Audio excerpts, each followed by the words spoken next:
Fenomena perang sarung antar remaja di bulan Ramadan terjadi di sejumlah daerah seperti di Kabupaten Demak, Jawa Tengah, serta Sleman, Yogyakarta, dan kerap menimbulkan banyak korban. Harga sembako mahal, warga di Yogyakarta rela antre sejak pagi di pasar murah Ramadan.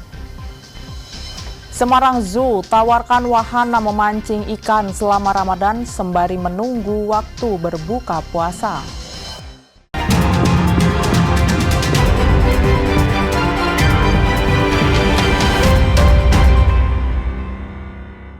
Saudara, bagaimana kabar Anda? Selain 3 informasi tadi, sejumlah informasi menarik lainnya akan kami hadirkan untuk melengkapi Kompas Jateng hari ini. Selama 30 menit ke depan, Kompas Jateng menyajikan informasi independen dan terpercaya seputar Semarang, Jawa Tengah, dan Yogyakarta bersama saya, Novelia Hasanah.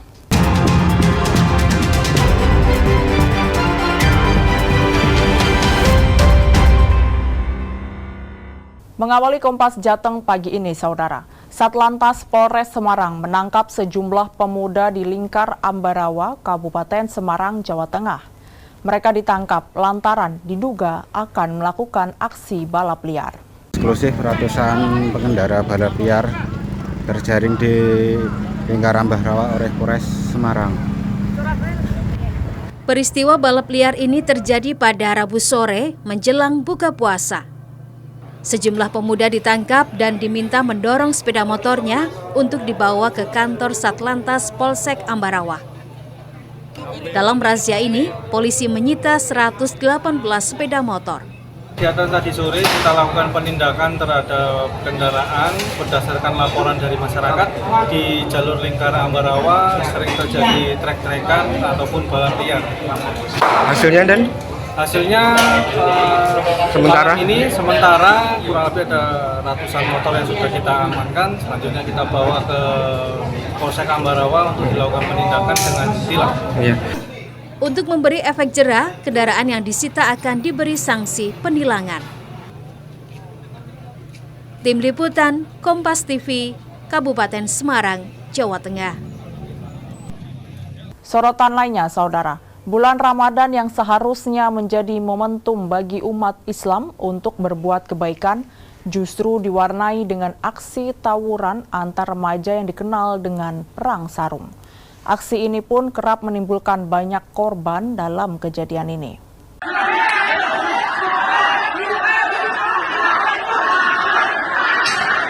Bulan Ramadan yang semestinya diisi dengan perbuatan baik justru diwarnai dengan aksi tawuran antar remaja yang dikenal dengan istilah perang sarung. Tawuran ini kerap terjadi pada malam Ramadan atau menjelang Hari Raya Idul Fitri di berbagai daerah. 2 kelompok remaja di Desa Kalisari, Kecamatan Sayung, Kabupaten Demak menjadikan bulan Ramadan sebagai ajang kekuatan dengan melakukan perang sarung. Sebelum menimbulkan korban jiwa, polisi langsung membubarkan perang sarung. Polisi berhasil mengamankan 8 remaja yang terlibat perang sarung. Diamankan sebanyak 8 orang. Kami coba tanyakan dari mana asal-usul perang sarung yang diisi batu ini. Para anak tersebut melihat dari media sosial. Sangat berbahaya tuh ya Pak. Sangat berbahaya karena kelihatannya sarung aja diputer-puter tapi dalamnya ternyata batu. Alhamdulillah belum sampai ada korban jiwa. Namun besar harapan kami para orang tua selama bulan Ramadan ini juga mengawasi anak-anaknya, membatasi juga penggunaan handphonenya. Perang sarung yang melibatkan kelompok remaja juga terjadi di Ngemplak, Sleman, Yogyakarta. Peristiwa berawal dari 2 kelompok remaja yang melakukan konvoi sepeda motor. Saat bertemu di tengah jalan, kedua kelompok remaja langsung saling serang. Warga yang kesal dengan ulah para remaja tersebut langsung membubarkan perang sarung ini. Berbekal rekaman kamera CCTV dan keterangan warga, polisi pun memburu para pelaku tawuran perang sarung. Kejadian viral ini kami dari Polsek Ngemplak bahwa benar terjadi sesuai dengan apa yang diunggah di Merapi Undercover. Kami dari petugas Polsek Ngemplak melakukan penyelidikan, kemudian mencari saksi-saksi di TKP. Kejadian viralnya itu di mana Pak? Dan apa? Tepatnya di depan SPBU Kokoh Umbul Martani Ngemplak Sleman, diduga ada keributan. Namun demikian, Polisi juga telah mendatangi sejumlah rumah sakit di sekitar lokasi kejadian untuk mengetahui apakah ada korban luka-luka dalam peristiwa tersebut. Tim Liputan Kompas TV. Kita bergeser ke Kota Semarang, Saudara. Petugas Direktorat Reserse Narkoba Polda Jawa Tengah bersama dengan BNN Jawa Tengah dan Kejati Jawa Tengah memusnahkan barang bukti berupa sabu dan pil ekstasi untuk menghindari penyalahgunaan. Polisi juga masih mengembangkan kasus ini untuk memburu pemilik barang haram tersebut. Pemusnahan barang bukti 26 kg sabu dan 10.300 butir pil ekstasi ini dipimpin langsung Direktur Reserse Narkoba Polda Jawa Tengah, Kombes Pol M. Anwar Nasir. Pemusnahan barang bukti senilai 31 miliar rupiah lebih ini hasil ungkap kasus sejak awal Januari hingga Februari 2025 dan berhasil menangkap 4 tersangka di Pelabuhan Tanjung Mas Semarang serta Tol Pejagan Pemalang. Pemusnahan barang bukti sabu dan pil ekstasi dilakukan dengan cara merendam di dalam air yang dicampur dengan asam sulfat. Butuh waktu kurang lebih 1 jam, itu sudah lengkap dengan pembuangan hasil pencampuran ke limbah. Kita bisa cek tadi, dan tadi awalnya positif semua, kemudian setelah dicampurkan dengan asam sulfat dan air, ternyata alhamdulillah semuanya negatif. Dan limbahnya juga sudah kita buang di tanam di tanah. Semoga aman. Yang dimusnahkan berapa, Pak? Ya? Yang dimusnahkan apa saja? Yang dimusnahkan tadi itu sabu 26 kg yang dari 2 TKP, yang TKP yang tanggal 2 Januari di Pelabuhan Tanjung Mas dan di Jalan Tol Pejagan Tegal sebanyak 12 kg dan ekstasi sebanyak 10.000. Melihat barang bukti yang berhasil diamankan tersebut, kasus penyalahgunaan narkoba ini merupakan jaringan internasional. Polisi juga masih mengembangkan kasus ini untuk memburu pemilik barang haram tersebut. Tim Liputan Kompas TV, Semarang, Jawa Tengah.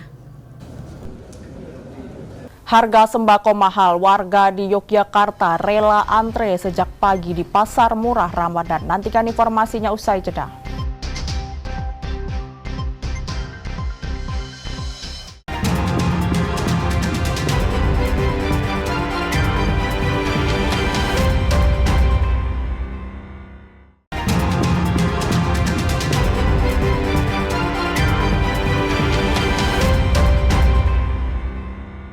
Masih di Kompas Jateng bersama saya, Novelia Hasanah.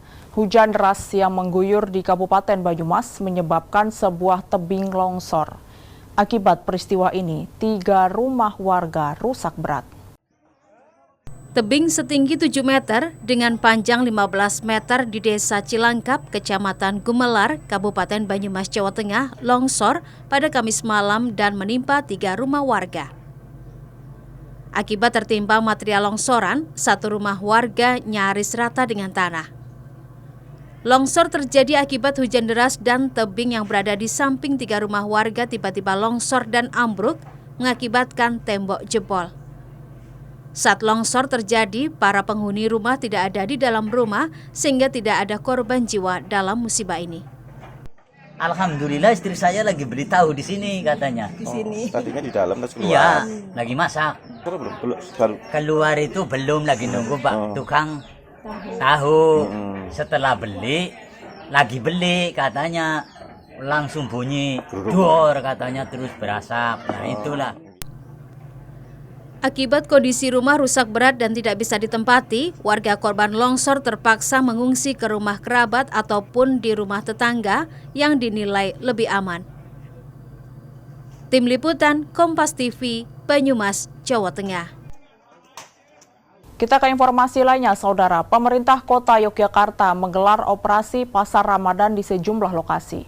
Warga pun rela mengantre untuk mendapatkan barang sembako murah. Operasi Pasar Ramadan digelar pemerintah Kota Yogyakarta di sejumlah lokasi. Salah satunya di kantor Kementerian Wirobrajan. Warga rela antre sejak pagi agar tidak kehabisan barang kebutuhan pokok yang dijual murah.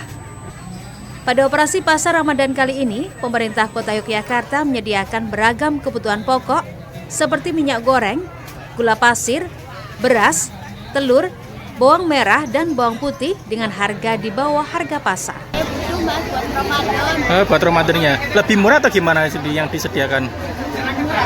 Dari selisihnya berapa kalau misalnya beli di pasar? 5.000. Ada pembatasan atau enggak begitu tadi? Ini tidak ada pembatasan. Dibatasi 3.000. Tadi antri dari jam berapa tadi, Bu? Jam 8 ya. Jam 8 ya gitu. Selain untuk memenuhi kebutuhan pokok warga di bulan Ramadan ini, operasi pasar sengaja digelar pemerintah Kota Yogyakarta sebagai upaya untuk menjaga stabilitas harga. Menjelang raya keagamaan terjaga, tapi juga dari sisi harga kita bisa mengendalikan supaya tidak terjadi kenaikan harga yang kemudian itu membebani masyarakat. Emang berapa yang disediakan ini, Pak, dalam pasar hari ini 4 ton, ada beras, gula pasir, minyak, terigu sama telur, ada juga berambang bawang itu ya. Pasar murah Ramadan di kantor Kementerian Yogyakarta yang diselenggarakan pemerintah Kota Yogyakarta ini dilaksanakan di 14 kementerian yang tersebar di seluruh kota Yogyakarta. Tim Liputan Kompas TV Yogyakarta. Sementara itu, Pasar Murah Ramadan juga digelar oleh pemerintah Kota Solo, Jawa Tengah. Warga membeli beras, minyak goreng, dan bahan kebutuhan pokok lainnya dengan harga di bawah pasaran. Pasar murah ini digelar di halaman kantor Kecamatan Pasar Kliwon, Kota Solo, Jawa Tengah. Warga langsung memadati lokasi untuk membeli bahan kebutuhan pokok dengan harga murah. Stand yang paling dipadati adalah beras dan minyak goreng. Di sini, beras C4 dijual seharga Rp12.000 per kilogram. Sementara minyak kita dijual dengan harga Rp15.500 per liter. Gula pasir Rp17.000 per kilogram dan telur ayam negeri dijual seharga Rp26.000 per kilogram. Ya, lebih murah, membantu di dalam ekonomi negara kita baru seperti ini dengan harga minyak yang 15,5 dengan harga tepung yang segitu, membantu kita sebagai rakyat Indonesia bisa meringankan ekonomi. Jadi kita sebagai berumah tangga juga harus ringan. Sementara itu, pemerintah Kota Solo akan menggelar Pasar Murah Ramadan ini di sejumlah titik. Dari pemerintah Kota Surakarta dengan Dinas Pertanian dan Ketahanan Pangan dan Pertanian akan melaksanakan juga di beberapa titik, ada 3 titik akan kami selenggarakan untuk memastikan harganya stabil dan juga pasokan untuk masyarakat aman sampai dengan nanti Idul Fitri, hari besar. Diharapkan pasar murah ini bisa menjamin ketersediaan bahan pokok dan bisa membantu warga untuk memenuhi kebutuhan selama Ramadan dan Idul Fitri nanti. Tim Liputan Kompas TV, Solo, Jawa Tengah. Saudara, melihat banyaknya kasus bayi dibuang, ditelantarkan hingga aborsi di Jawa Tengah, sebuah panti di Kota Semarang memberikan tempat tinggal yang layak bagi puluhan bayi agar mendapatkan kasih sayang berupa perhatian. Berlokasi di kawasan Banget Ayu, Kota Semarang, sebuah panti dengan nama Rumah Anak Surga berdiri untuk menyelamatkan bayi-bayi yang terlantar dengan berbagai latar belakang, seperti kelahiran tidak diinginkan, keluarga tidak mampu, kasus perceraian, hingga pelecehan seksual. Ekspresi ceria dan penuh keakraban pun terekam pada raut wajah balita dan pengasuhnya saat mereka berinteraksi. Tak hanya memberikan tempat tinggal yang layak dan gratis, bayi-bayi yang lucu ini juga mendapatkan pelatihan motorik dan pembelajaran agama. Selain itu, mereka juga mendapatkan asupan gizi terbaik, imunisasi, dan pemeriksaan kesehatan rutin. Rata-rata kan di sini dititipkan gitu, jadi agar kita tahu dan orang tuanya itu ada pertanggungjawabannya, karena kan ya seburuk-buruknya ekonomi, jangan sampai anak itu ditelantarkan seperti itu. Jadi kita batasi maksimal 5 tahun. Nah, nanti kalau misalkan 5 tahun itu tidak diambil, nah kita kan tahu gitu, kita bisa menghubungi orang tuanya kembali. Nah, orang tuanya itu kan nanti ada kepastian anak ini maunya gimana gitu, kedepannya gimana. Harapannya kalau misalkan 5 tahun nanti nggak diambil, kita kan ada kontak keluarga, kita hubungin keluarga. Kalau memang dari keluarga itu tidak siap untuk merawat, ya jalan satu-satunya kita bisa pancam. Saat ini ada 20 pengasuh yang siaga selama 24 jam, saling menjaga dan mengawasi puluhan bayi dari segala aktivitasnya. Alhamdulillah untuk semuanya jadi banyak belajar caranya mengasuh bayi, karena dulu saya belum menikah juga, belum merasakan punya anak, tapi di sini udah belajar jadi seorang ibu, gimana caranya mengatur emosi, terus tutur bahasa, tutur katanya buat anak-anak itu seperti apa.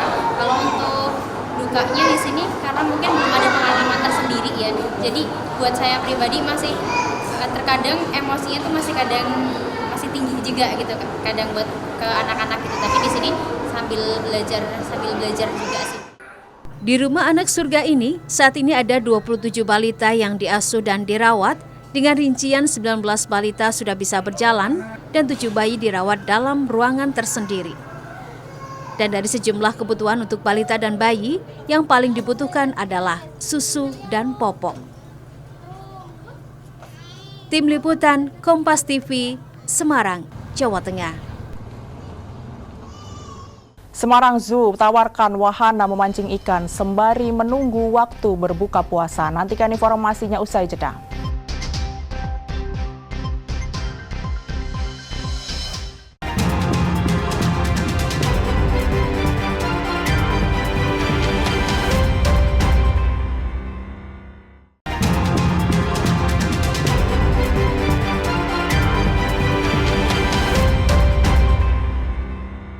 Terima kasih Anda masih di Kompas Jateng bersama saya, Novelia Sanah. PT KAI Daup 4 Semarang melarang masyarakat untuk beraktivitas di jalur kereta api, termasuk menunggu waktu berbuka puasa atau istilahnya ngabuburit selama bulan Ramadan, karena berbahaya dan bisa mengancam keselamatan jiwa.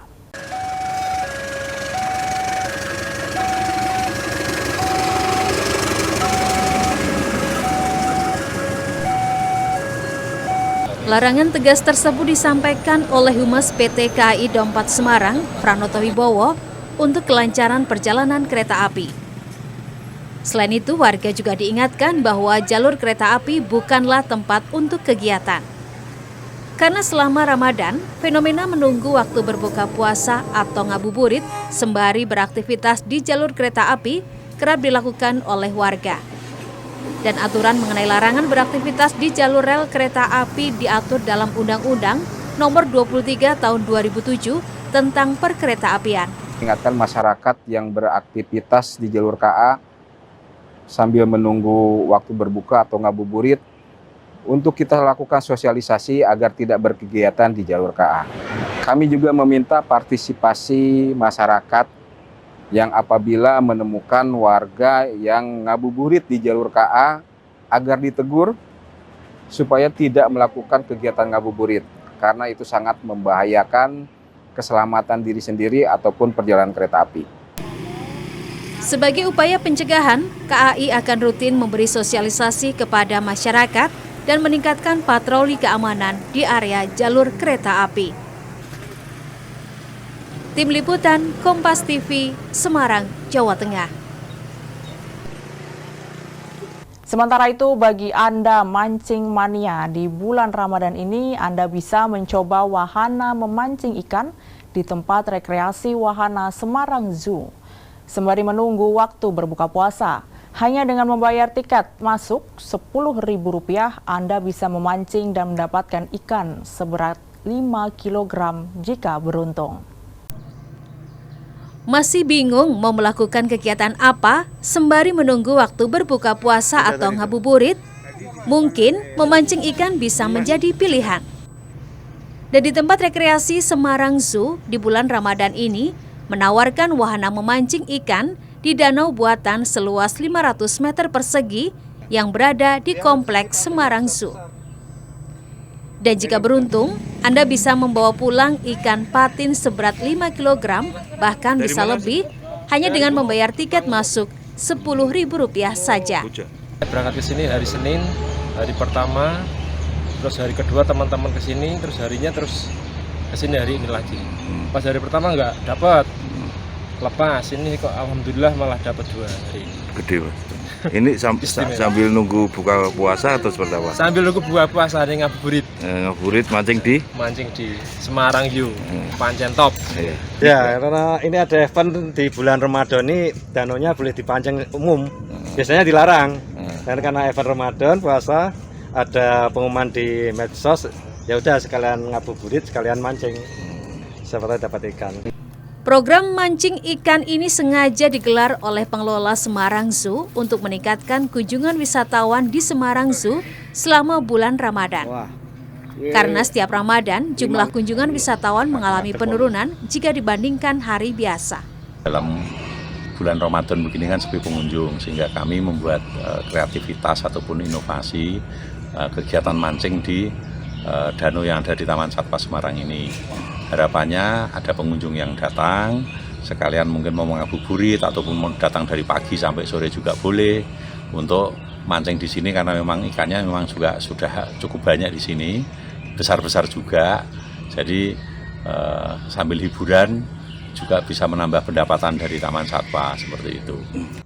Pengunjung atau pemancing tidak perlu khawatir kehabisan stok ikan di danau karena pengelola Semarang Zoo selalu memasukkan ikan ke danau sehingga pemancing tidak akan kehabisan. Tim Liputan Kompas TV, Semarang, Jawa Tengah. 5 kilo lebih. Informasi tadi sekaligus mengakhiri Kompas Jateng hari ini. Saya Novelia Sanah mewakili kerabat kerja yang bertugas mengucapkan terima kasih atas perhatian Anda. Selamat mengikuti acara kami selanjutnya di Kompas TV, independen, terpercaya. Sampai jumpa.